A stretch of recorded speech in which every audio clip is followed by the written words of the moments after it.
Okay, I had to put my jacket on. It's still cold out even though it's sunny. Like, it's freezing. It's crazy. But, so anyways, I have some more, happy memories from my past life. Like, okay, so in my past life, I remember we created the first drums and, like, sound bowls and, like, those kinds of things and, instruments. And I remember when we first made the drums, I remember playing the drums like all day. I just kept playing this drum. I was under a tree. I was just playing it and playing it and playing it, and I just could not stop playing, and it was just so fun. I remember just hitting the drum and just like looking up and dancing and all that. So that was so much fun. And yeah, so in my past life, I remember we would go swimming. It would only be some of us that would go swimming in the ocean. Not everybody would. It would just be some of us, but I would go a lot. Like, I would go swim every single day in the ocean, and I remember, yeah, I would go in and swim, and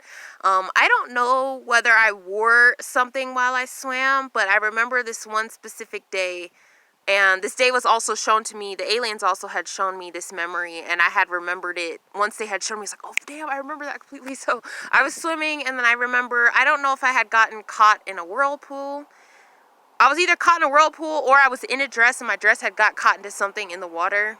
But I remember, like, I was a good swimmer, and I could not even get out of this. Like, I could not get out of this, whatever I was stuck in. So I started to drown, and yeah, I was drowning, and I remember, yeah, everything just kind of went black or whatever, but I still was kind of a little bit aware, and I remember these dolphins came, and the dolphins, it was like maybe 3 or 4 dolphins or something like that, or maybe 2, and they ended up carrying me to shore, and then I remember that young Pharaoh was there, and I think he maybe like got the water out of my throat or whatever, something like that. And then I remember like he showed me the dolphins that helped me, and I remember being so happy. And I remember being so happy to see the dolphins and talking to the dolphins. Like, I started to talk to them, like, you know, like talk like that to them, and we were talking back and forth, and I remember that, and I could understand what they were saying, and I could talk to them and stuff, and yeah, and then they swam away and everything, and yeah, I remember that memory very, very vividly.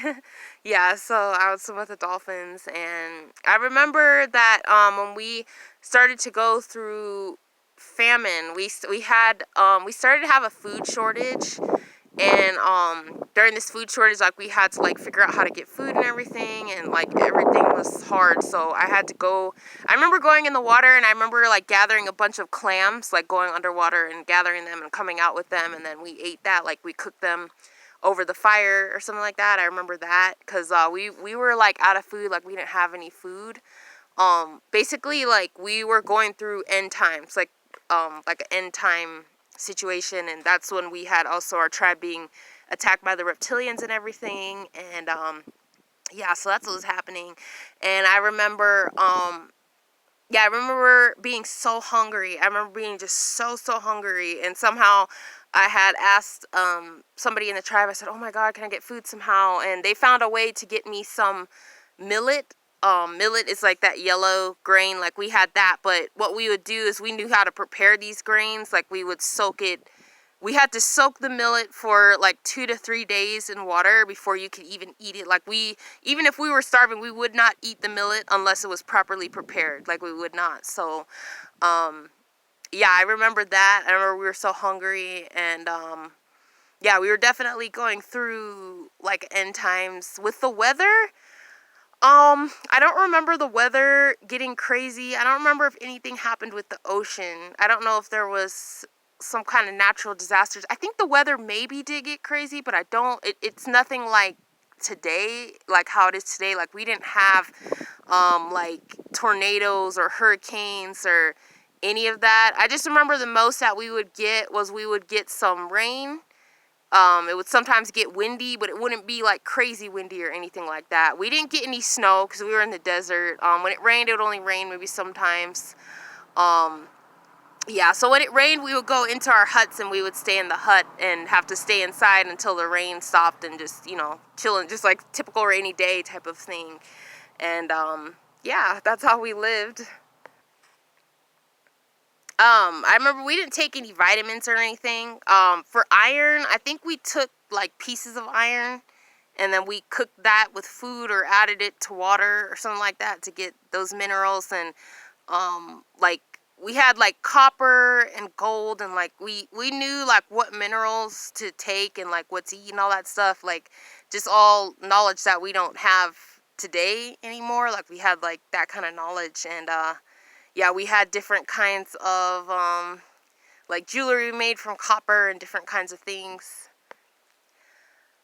When we ended up going to battle, when we were gonna go into battle and stuff, we the thing that we used was just as Krita Mutwa mentioned. He's so right. We used Rhodesian teak wood.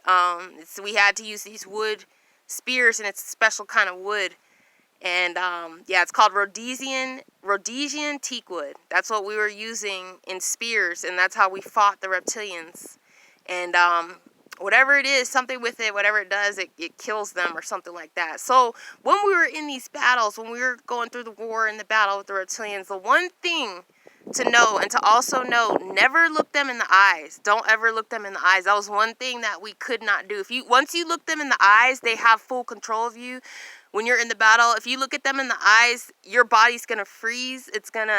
They can take control. So one of the things in my culture, in my tribe, the eyes were very, very, very sacred and important. There were certain traditions that we had, like if you kill an animal, you must cover the eyes. Like when you hunt or whatever, or if you kill somebody in war, you must cover their eyes. Just like Credo Mutwa mentioned, eyes were a very, very big thing.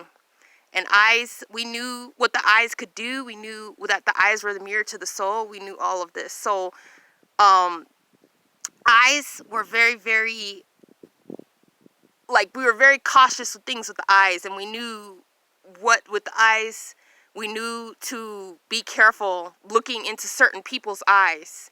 And that's one of the things. And the thing is that be careful, because these reptilians, they tell you, always keep eye contact.